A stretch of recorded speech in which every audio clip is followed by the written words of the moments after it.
Good evening, everybody. I am Jake Andrews. I am the Associate Rector here at Trinity Episcopal Church, Florence. I'm also the priest in charge at St. Bartholomew's Episcopal Church in Florence. But before I came here, I was a college professor teaching creative writing in Spokane, Washington at Whitworth University. And if anybody from Whitworth sees this video, hey. Right. We're here tonight to hear three poets who have published with 7 Points Press. So this is a little bit like the 7 Points Press, like woohoo! Everybody learn about 7 Points Press. So we're going to hear from Jake Berry, Chris Mansell, and Dorlia Reichert. So these are our poets, and that's the order you're going to hear them in. And the format's going to go something like this. I am going to tell you the biography that they wrote for you to learn something about them. And then we're going to listen to 3 or 4 poems. And then they're going to go quiet, and we're going to snap. Because that's how poets feel loved. I'm a fiction writer. You're supposed to clap for me, but poets, you have to snap for them. So we'll snap for them. We should snap at the end of every poem. That's what we should do. Yeah. And then we should do a long snap when they're done. And then I will introduce the second poet, and then we'll snap for them. You guys are going to get this. And then at the end of that, we'll snap for a long time. And then I'll introduce the third poet, snap. And then what's going to happen is then I'm going to invite them to talk. And I have a series of things I'm going to make them talk about, which is going to be fun. And then after that kind of discussion between the three of them that I'm going to kind of force them to have, we're then going to open it up for you to ask questions. So you should pay attention. That way you have questions to ask. They have copies of their books over there. I didn't ask, what do we... They're for sale? They're $10 each. $10 each. There you go. Price to sell. Price to sell. You can buy all 3 for $30. Right. So, welcome. If you need the facilities, the building, if you walk out, turn left, and then walk up and turn right, that building is unlocked, and that's where you'll find the facilities. Okay. Any questions? All right. What are you going to do when they finish a poem? You guys are doing great. Right. So I wanted us to arm wrestle, but they decided we should just go in alphabetical order. So no arm wrestling. So our first poet this evening is Jake Berry.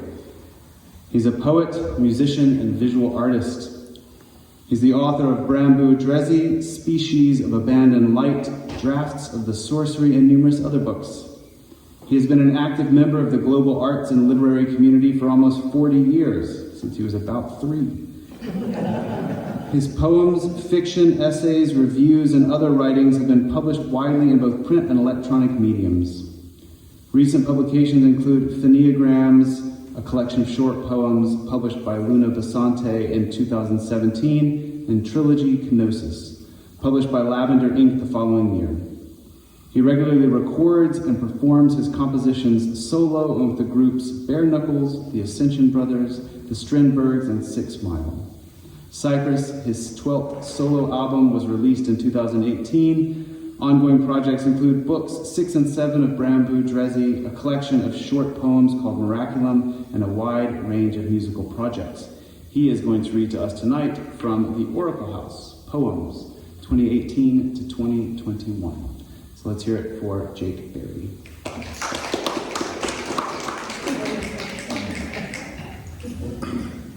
Thank you, Jake. This is a Jake problem. When Callie told me that we'd hired an associate rector, and she said, "You're going to love his name." I said, "Well, what are we going to call him?" Old Jake, new Jake. But it's working out just fine. But thank you, Jake. Thank you for being here. Thank you for doing this, by the way. And I thank Callie for letting us have this space and putting up with us all the time. I'd like to start my piece with a quote from Thomas Merton's New Seeds of Contemplation. Contemplation is not ultimately perfect unless it is shared.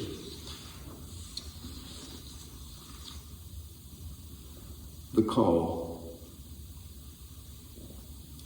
If the soul is uncreated, conceived, not a made thing, That pear tree, flaming red against the dust of snow, must be some part of that which cannot be made, cannot be brought to reckoning by prayer or design.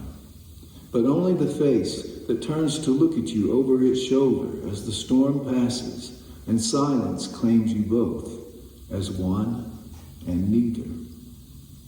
And the savage laughter of the wren in the leaves rips the night apart and makes everything impossible except inevitable daylight and all that it reveals. If I am attentive, passionately, to the marrow, she is still and forever laughing as she flies away into the mist, beckoning.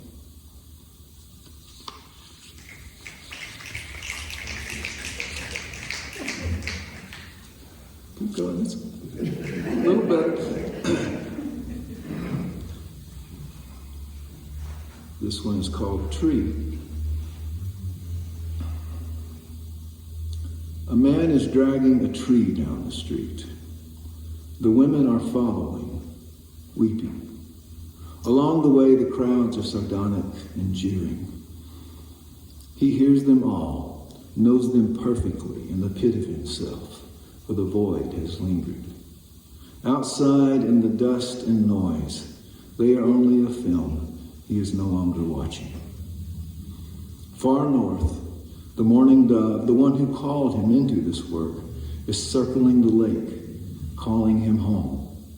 It is the song of a lonely girl hidden under the railroad bridge, a wedding song whose words are shrouded in chrysaloid silence, waiting for the hour. It rings in the clustering pulse in his skull until he screams and guides the moon into place, and darkness comes crashing so hard and complete it strikes with pure grace the locks of the cages below. The veil is in shreds. The day's work is done. Have you ever seen fire in the roots of a tree?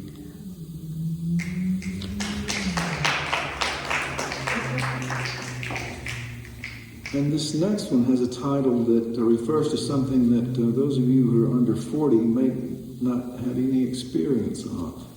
It's called hanging clothes.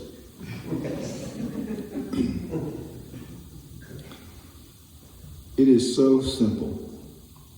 You lift a wet shirt out of the basket and pin it to the line by the shoulders. The same with the dress. Pants are pinned on opposite sides at the waist. The sheets require a second line and are pinned at the corners and several points between to prevent the breeze or a playful child from bringing them down. When the task is done, your mind is as uncluttered as the empty basket. You'll wear the season in your clothes and sleep in it all night. It is so simple. It feels like salvation.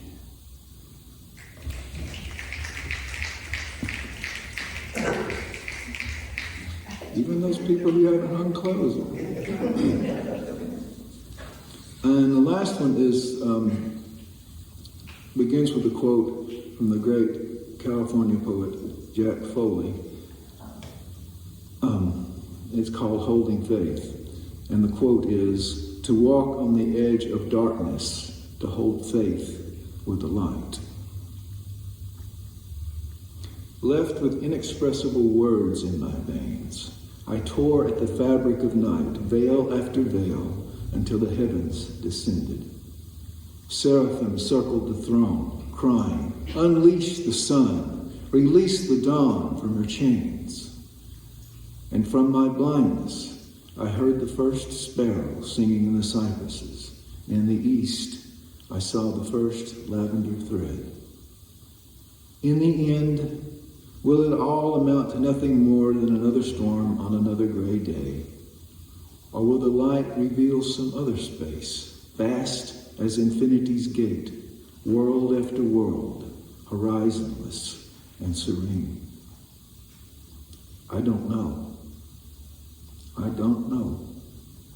But the visions in my blood tell me it might be wise to hold faith with the light.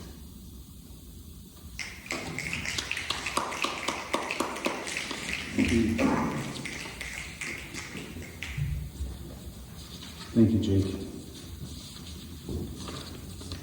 Our next poet this evening is Jake Berry. Nope, that was Jake Berry. Doing great. Our next poet's Chris Mansell, who is from Florence, Alabama. It's near here.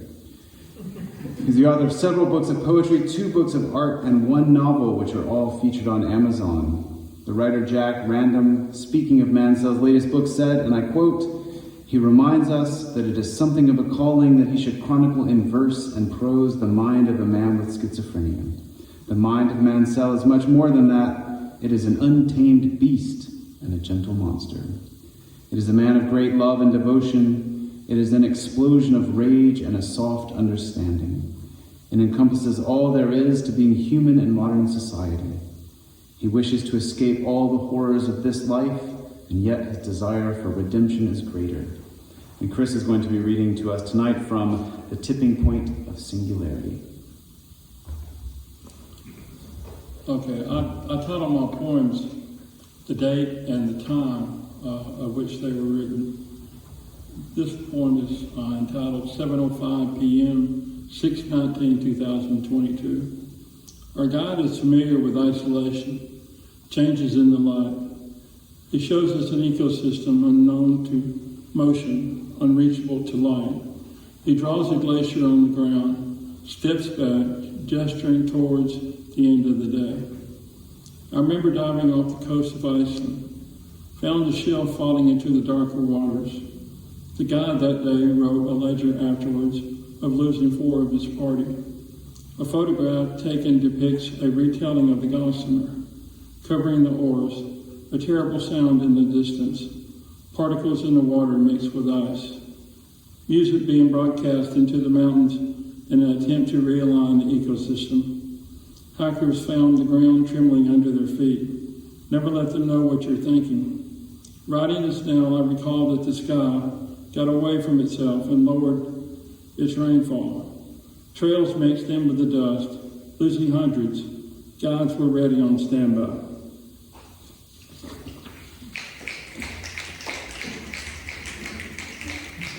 This poem is entitled 4:21 a.m., 6/24/2022. In the city of Atlanta, down street by the MARTYR station, a live street preacher crying out, "There is one light." No one is forcibly dragged away. The hooker sitting on the small red brick wall encouraged passerby to recognize their sin. I remember it well. It was 1988 and I was lost, having already experienced the city of Juarez, looking for the equivalent in America. Passing on the street to look around, faces moved quickly by. Now I've never had any money, so there's that. But sometimes the ticket to an adventure just takes stepping off the curb. Baptized in the power of the blood, a performance that brings everyone to their feet. Adam kissed Eve in the shallow waters of the ocean, moving his hand to her face. The street nearby watched in distracted emotions. There is one light.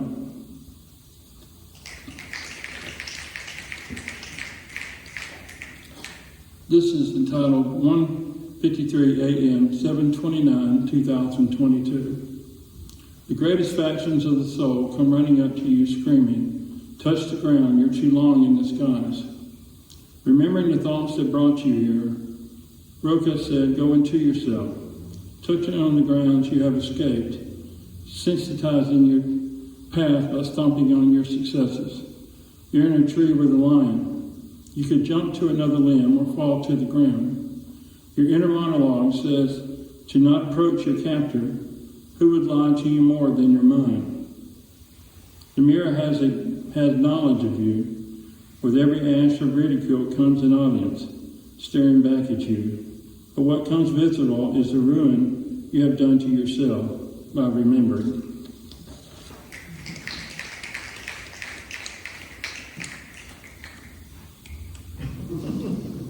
This one is entitled 8:09 a.m., 6/30/2022. All I know about morality is that it turns some people into liars. Dipping the blood of Christ into wine helps the dogma go down.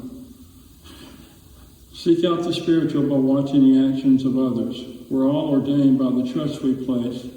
Don't think for a minute that friendship can be replaced by a placard or text. In your visualizations, you ponder the motivation of morality. The crow will return day after day. It's fragile when we place belief next to conviction. I'll recognize a horseless rider when I see him. He moves from his deathbed quicker than you. Swimming is good exercise, but you don't see as many people jumping into the sea.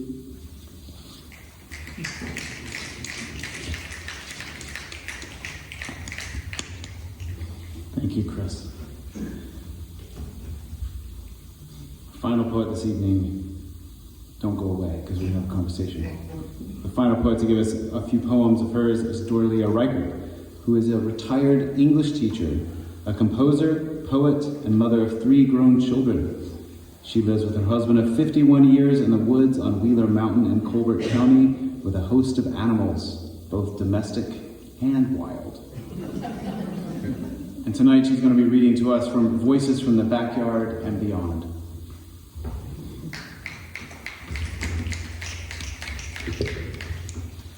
So this first poem is titled The Bones of Winter.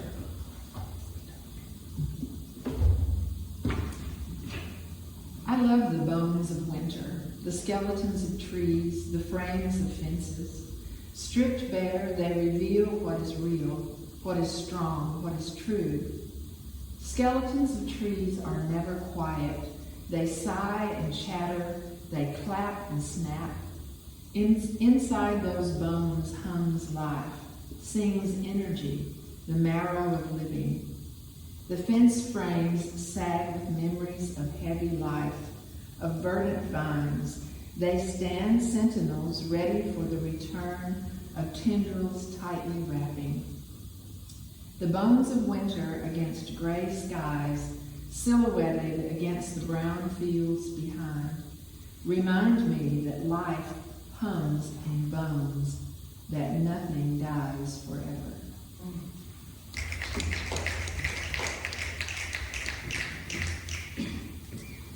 This next poem is titled City Life.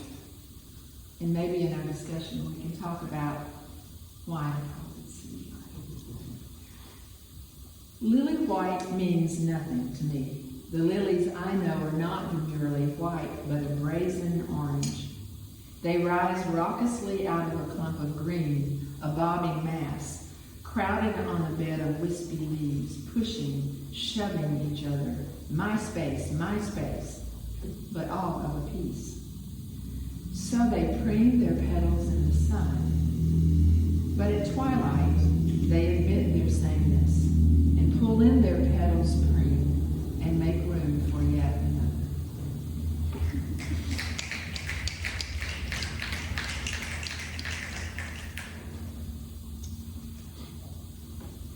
This one is titled, It's Hard to Think of Winter's Calm. It's hard to think of winter's calm in the riot of summer, to hear the hawk's high whistle instead of 1,000 cicadas' clamor. It is hard to feel the brace of cold, clear air in the liquid August nights, to see the fallow fields when all is fecund green. It's hard to feel the seriousness of winter's icy blast, when summer's teasing breezes barely dry the brow. It's harder still to feel the need for absolution when adoring eyes gaze and voices sing your praise. The Son of Man heard it all, the adoration and the angry mob that simultaneously begged for his wisdom and hissed for his death. Who knows what pain it caused him to hold both in his heart, to see the end in the beginning, to feel the pain in the triumph. We are spared the pain he felt in the knowing, the holding of dichotomous realities in the present tense. Perhaps someday we will understand what we cost him, and then summer and winter, heat and cold, light and dark, sound and silence, will dance together in our souls as we fall down before him in gratitude.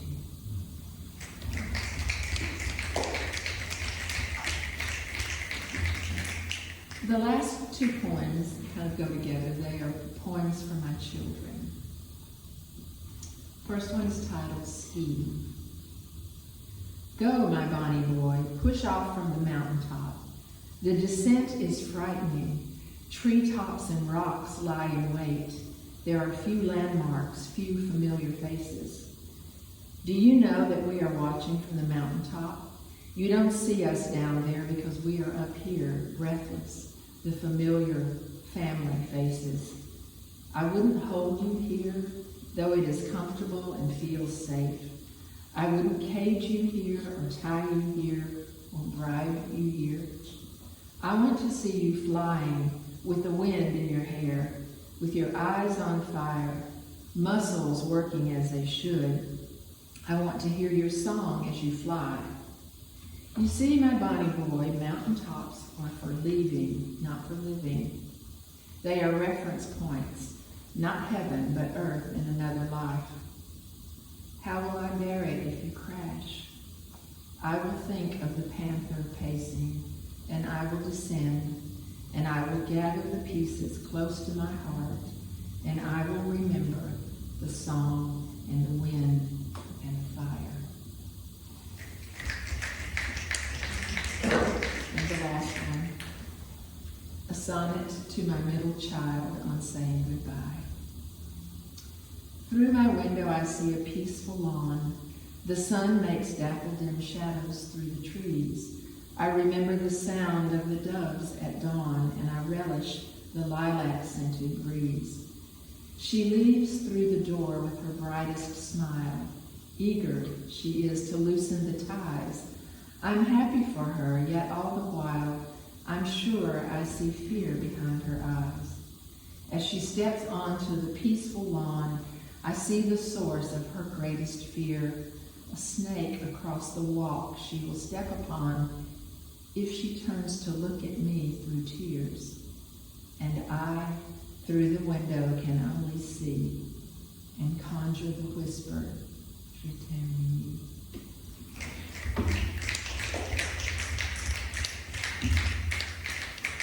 Thank you, Dorian. Thank you all three. Now you can clap for our poet.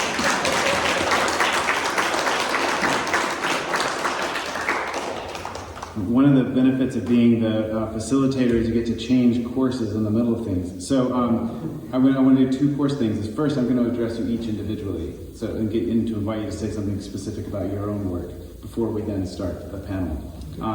And then the second thing, I thought it might be fun if at the end, if you had another poem, you might do like an encore, like your rock and roll stars.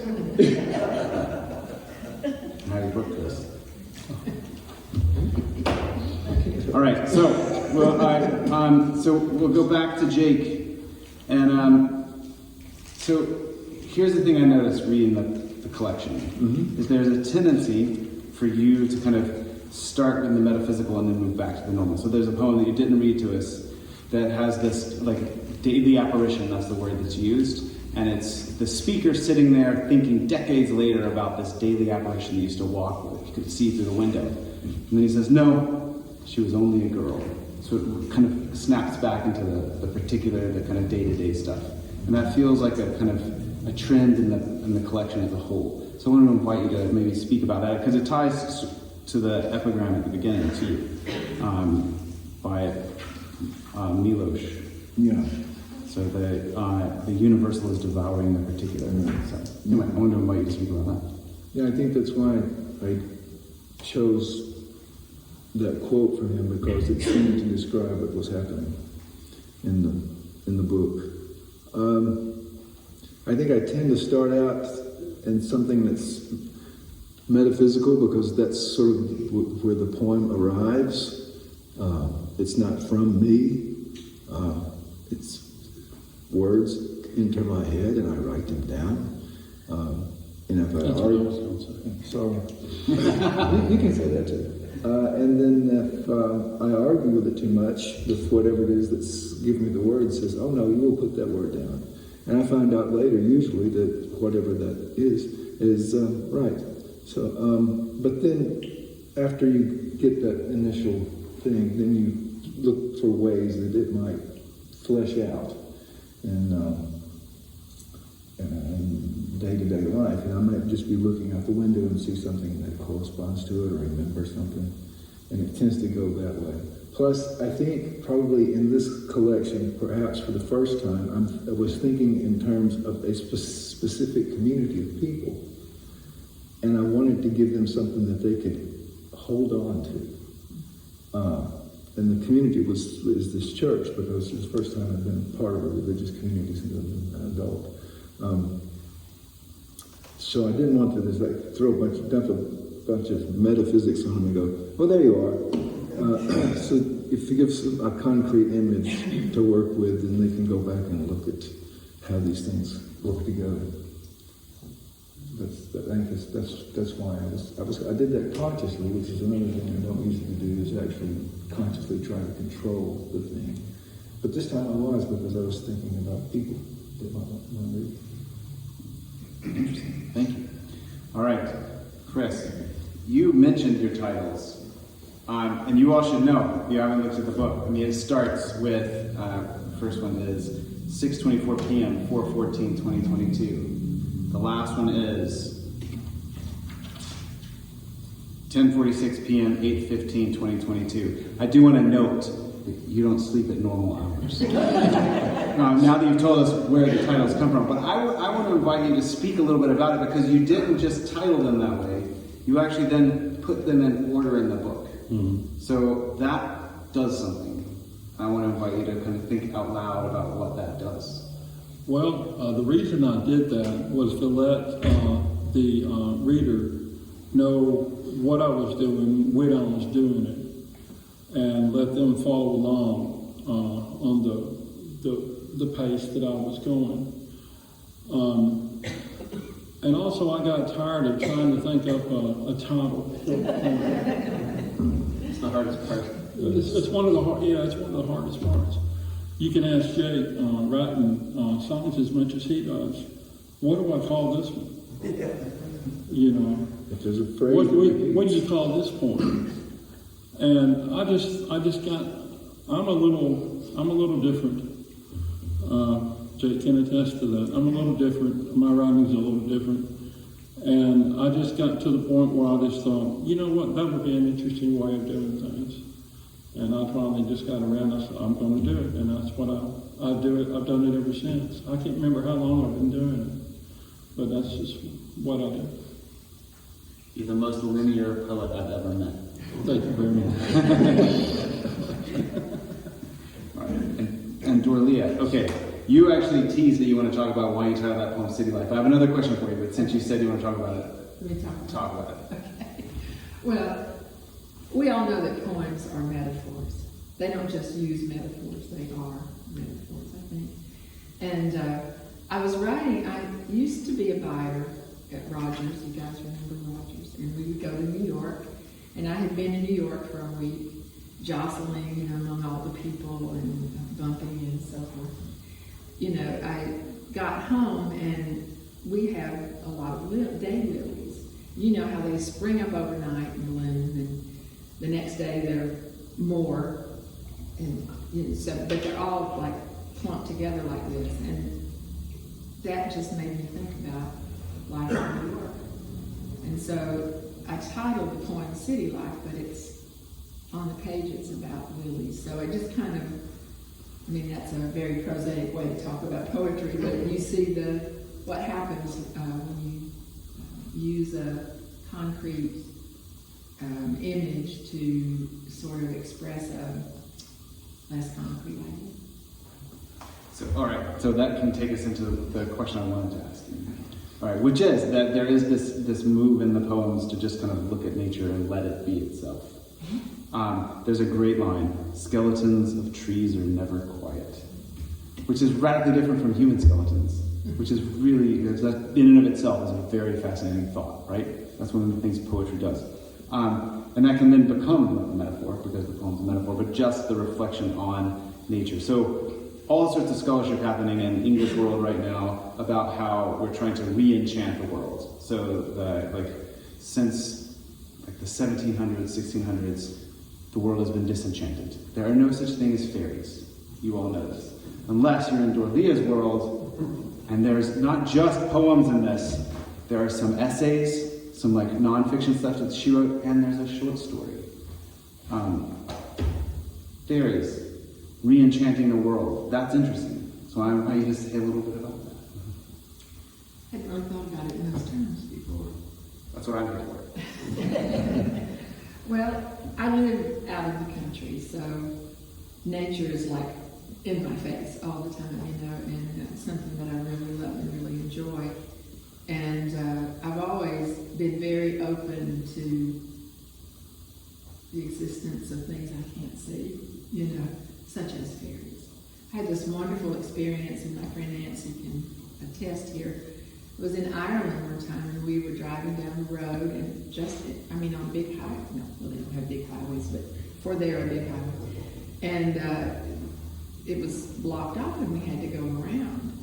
And there was this story about how there was a fairy tree, and that apparently is a hawthorn that grows in a singular, just one hawthorn. If it's a hedge, that's all fine. But if it's a singular hawthorn tree, it's a fairy tree, and you don't mess with it.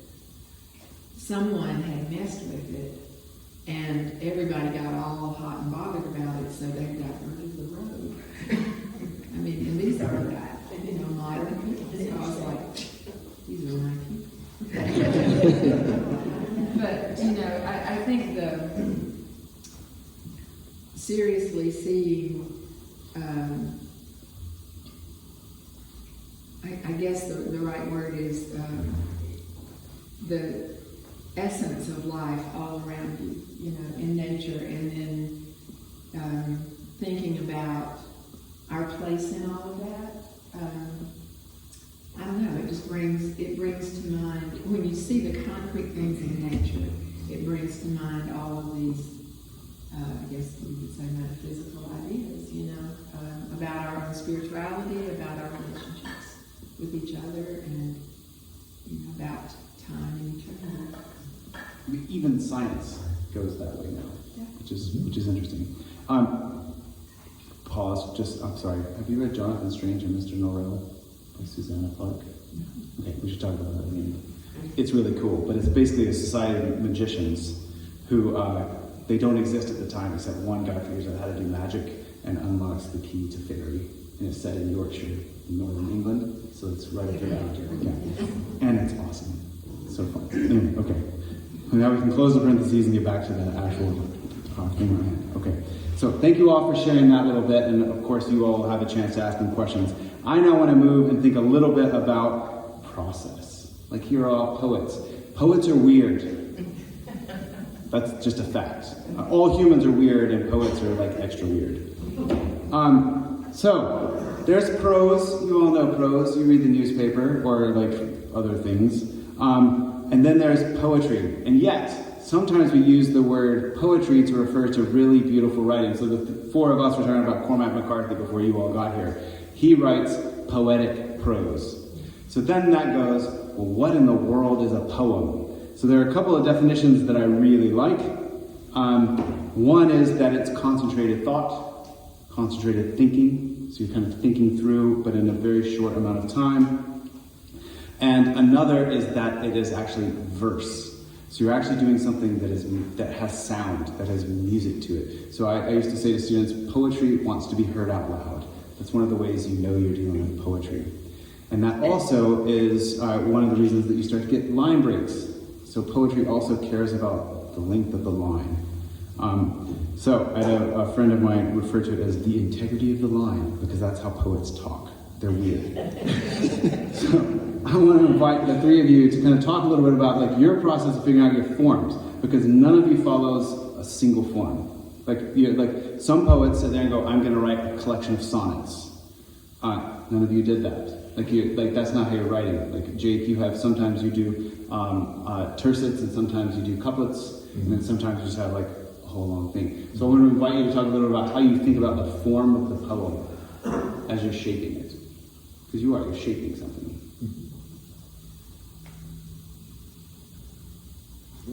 Can we just think, or do we have to talk?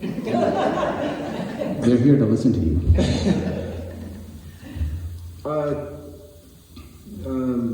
For me, I'm trying to get it on the page the way I want it to be heard.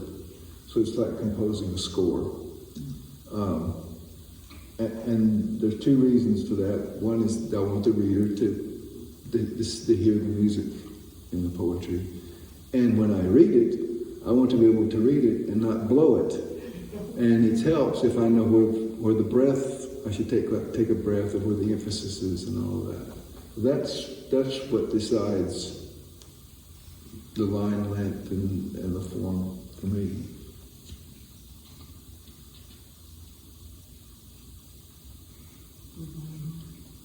I want you to interrupt each other. Same question. You should say, Jake, that's dumb. This is how I do it. No. As you read in the book, I write flash fiction also. And a lot of my poems, like the first one I read, I mean, it's prose poetry, and it's poetry prose.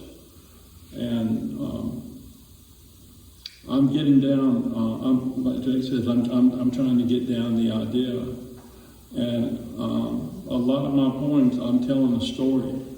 And some people don't like that. Some people say, if you're going to tell me a story, then put it in prose.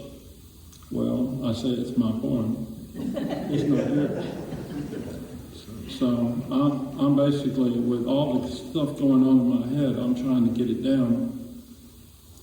I'm a really light sleeper, so I think of stuff all night long. And I'm constantly getting up, going to the computer and writing. And I get a couple of lines at a time. I get one line at a time. I get 2 words. And how that comes out is how it comes out. Yeah, that's the way it works. Yeah. In other words, it's decided by the way it's received. Mm-hmm. Okay. Yeah. I love to write out longhand. I love it. Clean pad of paper, nice pen, really makes me happy.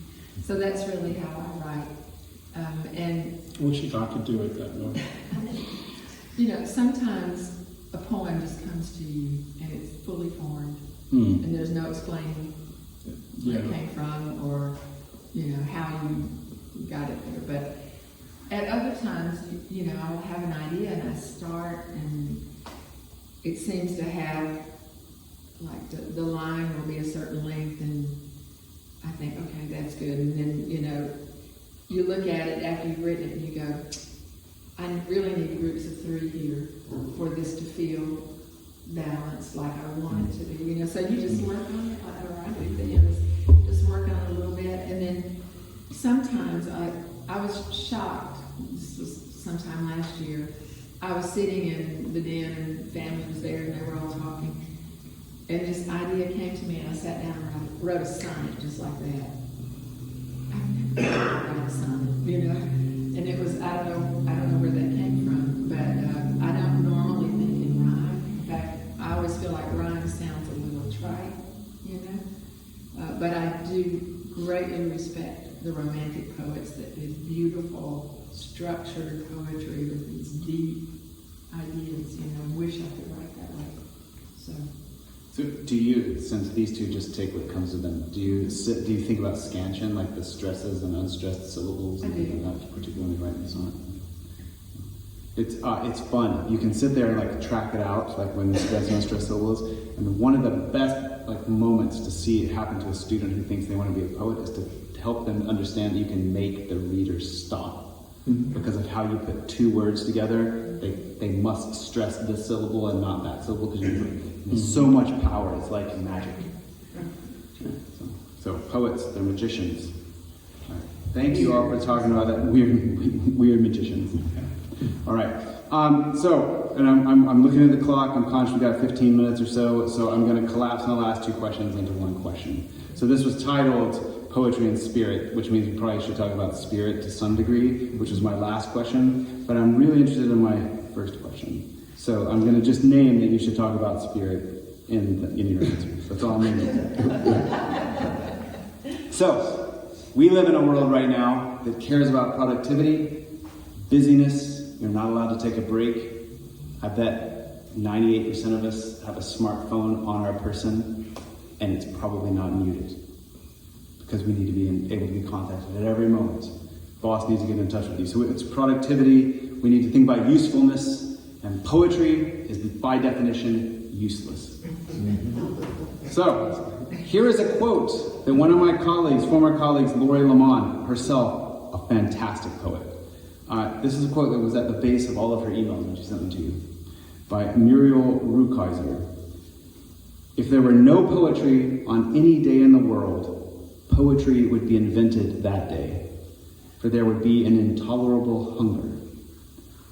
So what does that mean in the present when everybody thinks we're supposed to be busy all the time and you're creating something that's useless and pointless, and yet if it didn't exist, people would feel an intolerable hunger? Well, it would be necessary to invent it. Yeah, why? Why do people feel hunger? And yet we live in a world that doesn't act like that. What's going on? You're all three poets. You're like the antidote to the present world.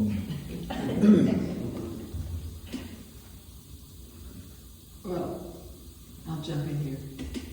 I think the whole notion that the world is driven by productivity, that's like up here. But what's down here is what we hunger for, you know. And so that quotation that somebody would invent the poetry, it's just a soul need, you know, that has nothing to do with productivity or anything else. And while all that's going on up here, what's really human is going on down here. Right. There's something in poetry that we have to have, and there's no culture at any time that I can think of, at least that we can document, that didn't have poetry. And it's that usually at the core, it's often considered the most precious form of writing. And even before it was writing, it was considered the most precious form of communication, because there's something about it that is not of this world in the sense of productivity and busyness.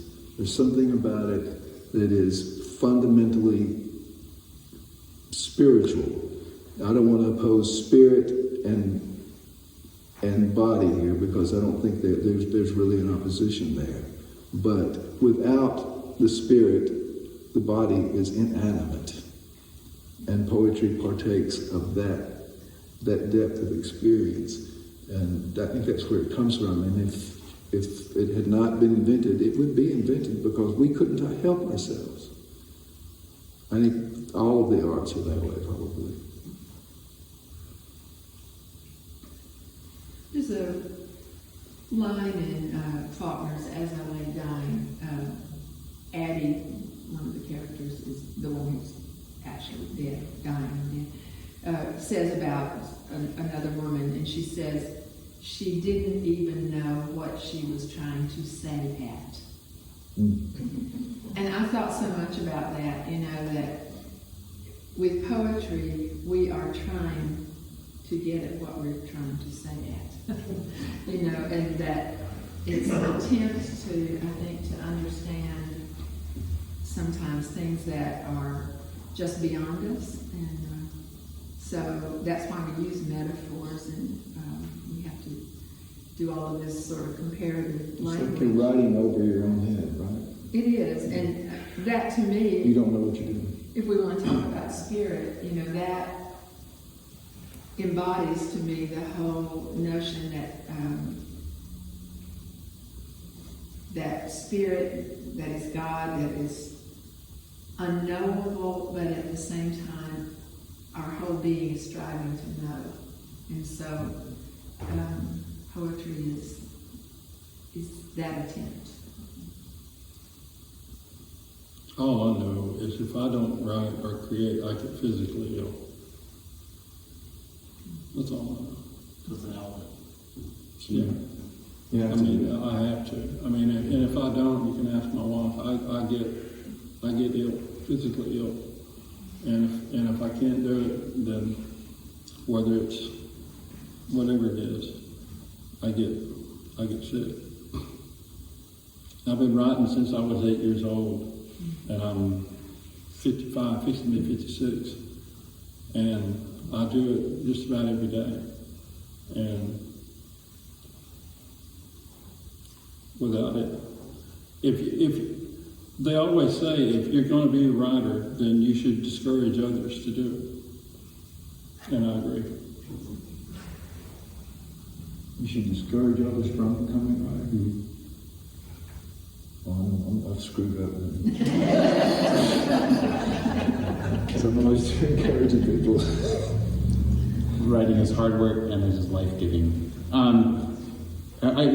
Jake, your comment about culture and religion calls to mind Lamentations, which is one of the most depressing books in the entirety of the Christian and Jewish scriptures.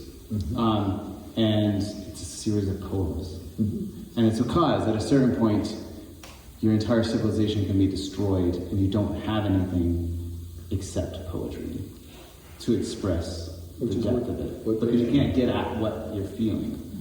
Yeah. That was where they were. Yeah.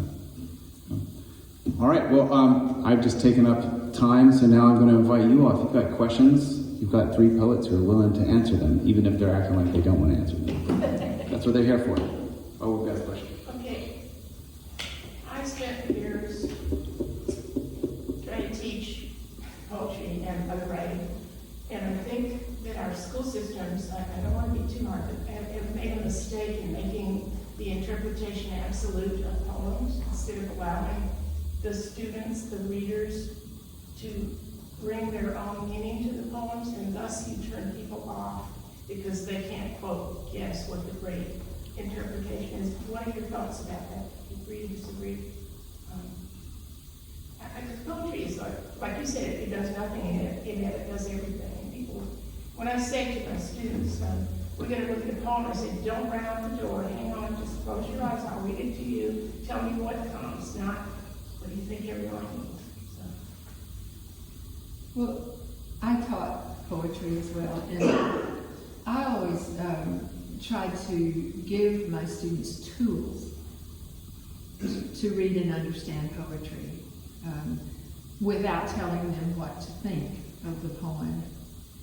And on the other side of that, teaching creative writing, I often had students that would just get so upset if you gave them parameters, and I was like, writing is a discipline, and you have to be disciplined to do it. That doesn't mean that you can't be creative, and so there's a balance there, and I think the same is true when you read poetry. You need some tools, to read it, but you do not need someone to tell you what it means. And nobody ever died from it either. That is reading or looking at it. That's one way. Yes, we're not so.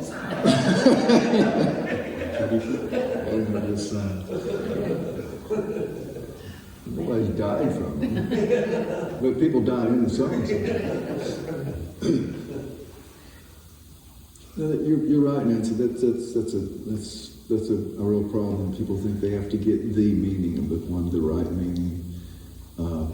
Especially in school, because you're always looking for the right answer. And then suddenly you're thrown into this place where there is no right answer. Are they still teaching poetry at all? Yes. They are? Okay, cool. Yeah. I think one of the problems, people wanted to put poetry into the curriculum, and some of the teachers may not have had the tools to read it and understand it and thus teach it. And it's but I'm glad that it was still in the curriculum. When I teach creative writing to middle schoolers right now, I'll say, who likes poetry? You know, a few hands go up. Who doesn't like poetry? A lot of hands go up. Who's afraid of poetry? Almost everybody. You know, and then we go from there. You know, so you know, there's there and they end up finding that spirit, you know, within the parameters, and it's quite wonderful.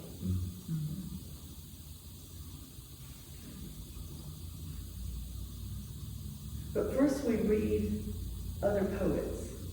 I did come to know that was necessary. And at first I said, pick a poem from the internet. Well, that didn't work. So I gave them a list of my favorite poets and said, pick a poem from one of these poets. And, you know, they get to pick their own, and then... So that gives them the tools. Yeah, because, I mean, I didn't used to start that way, and I got a lot of gibberish, but they needed to read some first and understand it. Yeah, that used to be the way that people learned poetry. They read a ton of poetry. They fell in love with it. And then at some point they started writing. So they already had a lot of poetry in them, and they understood forms. But I think it is true that if it's too formalized, you become paralyzed in terms of reading it and writing it. Yeah. You know, in response to Nancy's question, I think it goes back to what Jake was saying about our society now that is so production-oriented. Education, I mean, I'm not too long retired from the school system, and you all probably know this, but it's a lot about let's quantify what the students are learning, so it's very difficult to quantify what they've gotten from poetry, and the powers that be just don't get that. How many poems have they read this year? Yeah, it's not measurable, it's just not measurable in the way that some things are, like on budgets. It takes a lot of work Right. to evaluate that. So that's where it just falls apart.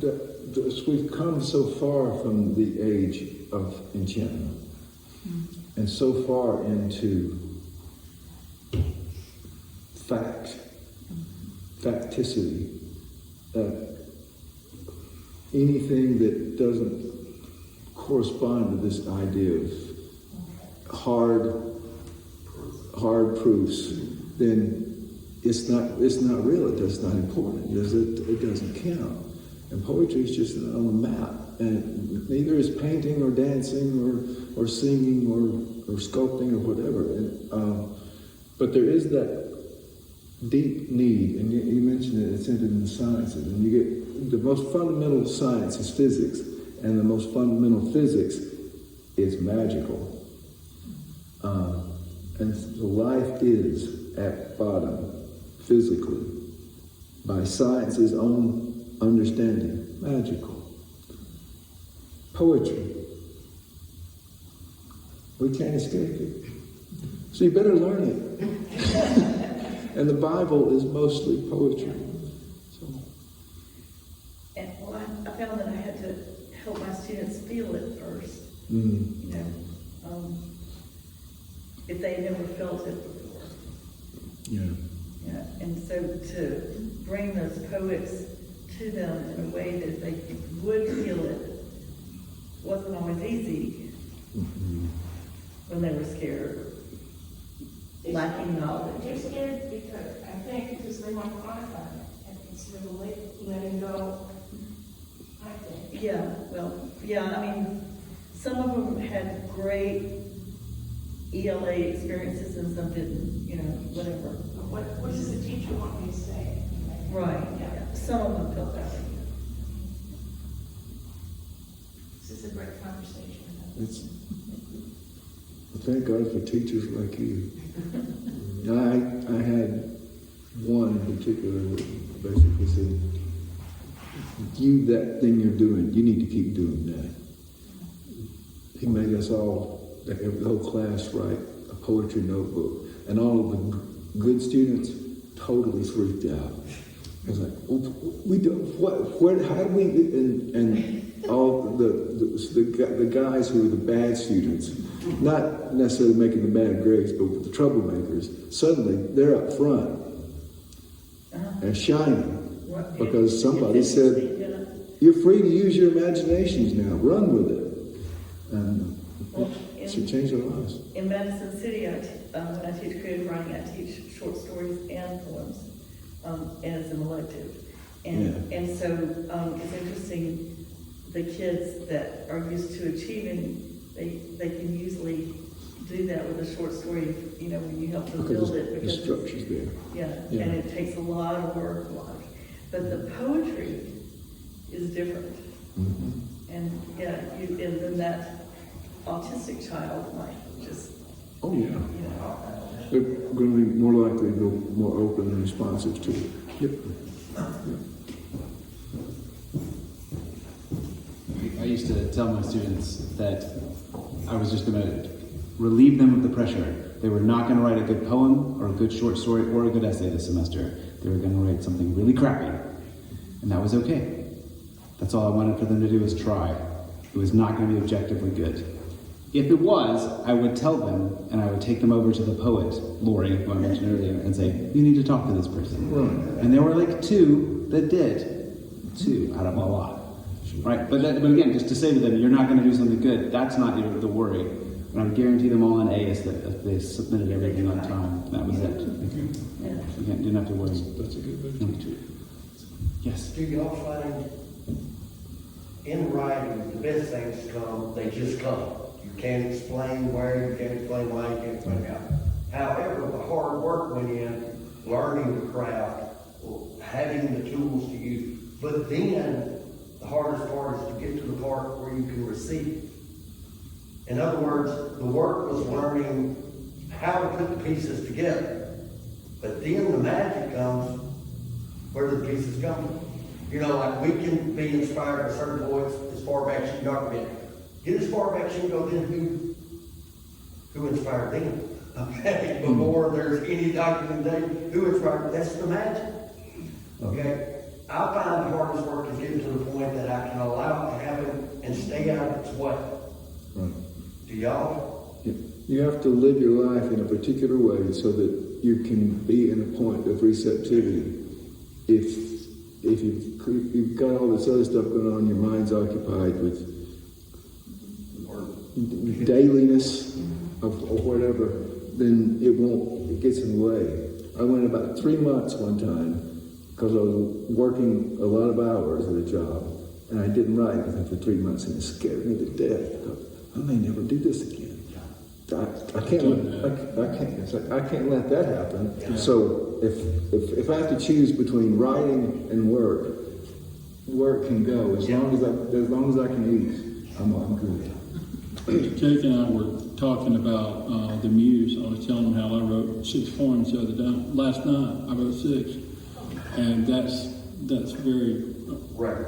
And you just got to go. You got to go with it when it comes. And you got to leave everything else to the side. You got to. I mean, no matter what it is. If it's coming, you got to go with it. I know when you're going with it or when you're forcing it. Well, because you can't do anything. Because when you force it, it sucks. it sucks. Really bad. Now you can get the idea of forcing it, but then you have to let it go And let it do its work. Yeah.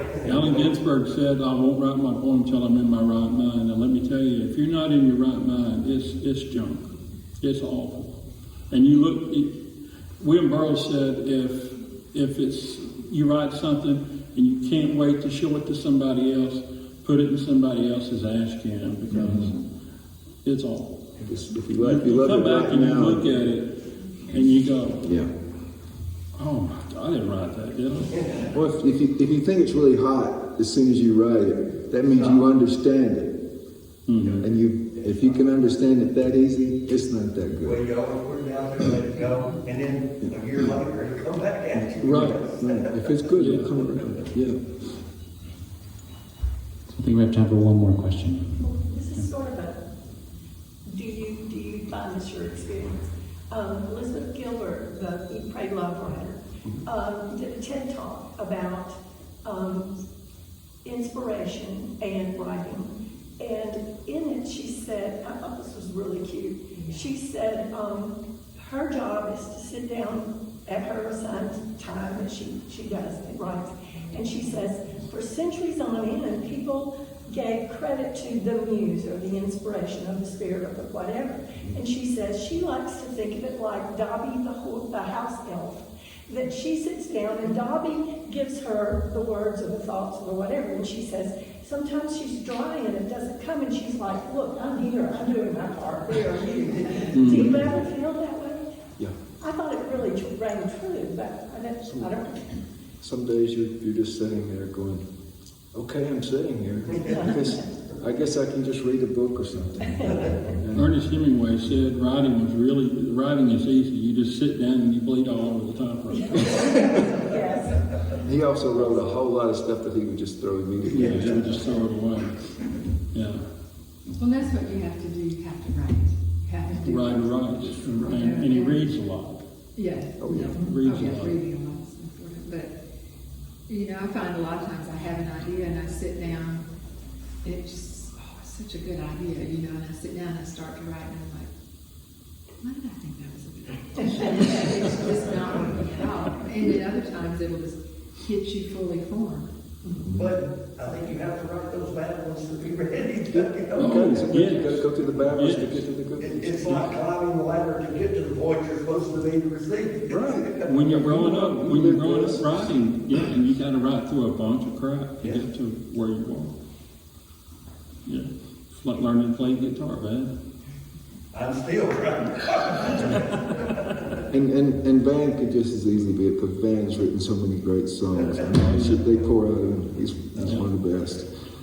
It's really interesting with my students, if I compliment them too much, do they start writing terrible stuff?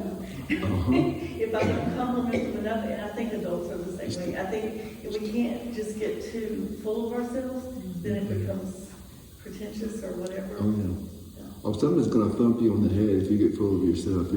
Nothing will keep you humble like writing poetry, because one thing, if you get successful enough, you start getting published a lot, then the critics come and they hammer you, and sometimes they're right, and you just have to go,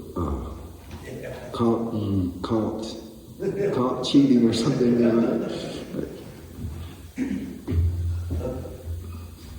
Thank you all for coming. Let's snap to the poets who are weird feel loved. All right, and now let's clap for Jake, Chris, and Jordan.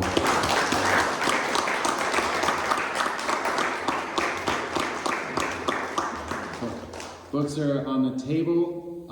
We do these kind of events every little while. There's 7 Points Press, so you all are here, so you know how to find out about them.